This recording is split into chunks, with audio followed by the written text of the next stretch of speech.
根据青绿山机务报告，青绿山会路过善化、新市、新化甲桂林四大地区，全线21公里，总共有14站，而且会甲南线延伸连接到高铁站。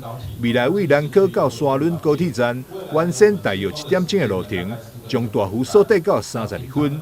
为南科到市区只要35分，为善化火车头到南科也只需要12分，差不多所有时间拢减半。捷运之后呢，减少一半的时间，大概30分钟出头一点，那进市区也会更方便。未来呢，我们尖峰的时间呢，大概4分钟就一班。过去青绿山原本被列为第2期规划，后来伫郭国文大力争取，并找交通部、台南市政府协调后，才将青绿山纳入先期规划。把生育线把1期、2期改成1期，那市府也从善如流，交通部也从中的这个协助了哈。那这个其实见证会刚好这几年哈，我跟副议长在南科这边打拼的过程当中，南科这边的发展速度实在非常的快。快到你几年前都难以想象。南科的效益之所以如此这么强，几年前一想到胜两列了。所以南科那边今天你突飞猛进，突飞猛进以后就可能脱胎换骨。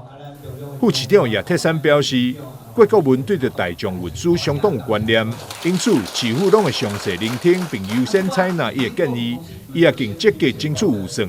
参像是这次可行性评估的费用，就是郭国文争取中央补助来进行。伊也市政府建议的部分，市政府拢感觉讲这应该爱优先。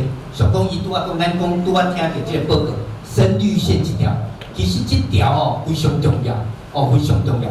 所以因为伊的提醒要到清楚，所以中央啊补助咱15万，会当做这个可行性的这个研究规划。所以今仔日靠这个期末报告。为降低都市景观以及环境冲击，台南捷运青绿山规划采用高架单轨，路宽20公尺以上，并以预祝时间减少因为工程造成的交通冲击。